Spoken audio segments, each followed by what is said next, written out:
Hello everyone, welcome back to a new video. Last video तक हमने बात किया था कि धागा कैसे बनता है। तो हम लोगों ने पहले फाइबर देखा, फिर फाइबर से धागे में हमने कन्वर्जन किया ना। जैसे ही आपका धागा बन जाता है तो मार्केट में अब ये धागा बिकेगा कैसे।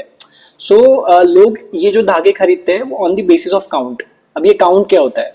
काउंट ये होता है बेसिकली कि धागा कितना मोटा है या कितना पतला है। हाउ कोर्सर और फाइन इज द यान। बेसिकली ये क्यों आपको चाहिए?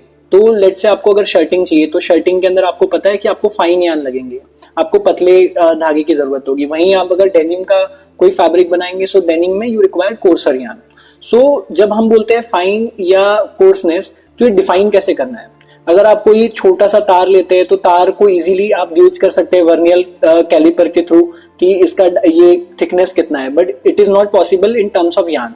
तो ये काउंट जो है वो एक न्यूमेरिक एक्सप्रेशन होता है।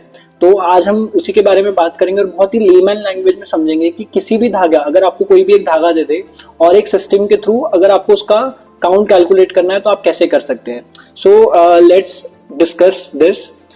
बेसिकली काउंट कैलकुलेट करने के लिए डिफरेंट सिस्टम होते हैं, डायरेक्ट सिस्टम, इनडायरेक्ट सिस्टम। आज हम वो सिस्टम्स के बारे में बात नहीं करेंगे, बट उसमें से एक सिस्टम की हम लोग डेफिनेशन उठा लेते हैं।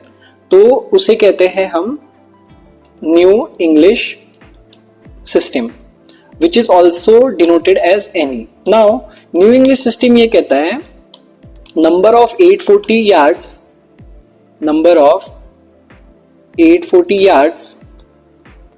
weigh in 1 pound। तो अगर आप देखेंगे कि ऊपर जो है ये हो गई आपकी लेंथ, राइट, और नीचे अगर आप देखेंगे पाउंड, ये हो गया आपका वेट। ओके, अगर आपको कोई भी लेट से एक धागे का कोन दे, अगर आपको कोई भी ऐसा धागे का कोन दे, यान कोन कुछ इस तरीके से दिखाई देते हैं। यान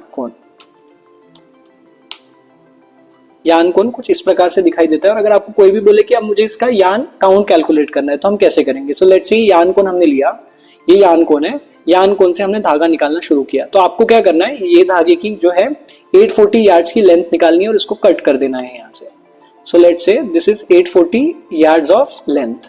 अब इन 840 यार्ड ऑफ लेंथ को आपको एक साइड में रख के ऐसा छोटा सा उसको मिला के साइड में रख देना है। फिर आपको दूसरा और धागा लेना है 840 यार्ड्स का, फिर उसका सेकंड बॉल बनाना है, फिर थर्ड लेना है 840 यार्ड का, ऐसा बॉल बनाना है। अब आपको क्या करना है, जैसे कि आप ये फॉर्मूले की तरफ देखेंगे, आपको एक तराजू लेना है। ये मैं बहुत बेसिक और लेमैन लैंग्वेज में समझा रहा हूँ क्योंकि यान काउंट कैलकुलेट करने के डिफरेंट मेथड्स भी होते हैं, अलग अलग मशीनरीज होती है, but to understand the basics. तो अब क्या करना है, आपको ये बॉल्स आपने बना लिए बहुत सारे 840 यार्ड्स के, आपको यहाँ पर क्या करना है 1 पाउंड का वेट रखना है। तो हम लोग कहीं से भी नहीं जा रहे हैं, हम लोगों को जैसे फॉर्मूला बताया गया हमने 1 पाउंड का वेट रखा।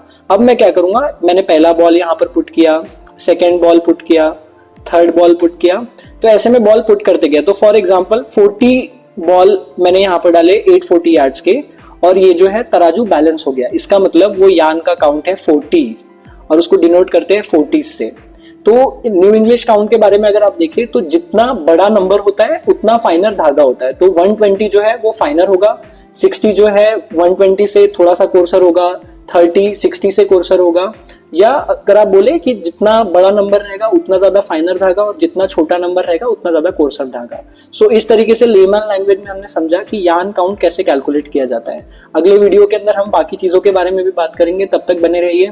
If you have any questions तो आप कमेंट सेक्शन में ड्रॉप कर दीजिए, I will definitely look into it and try to answer all your queries. Thank you so much.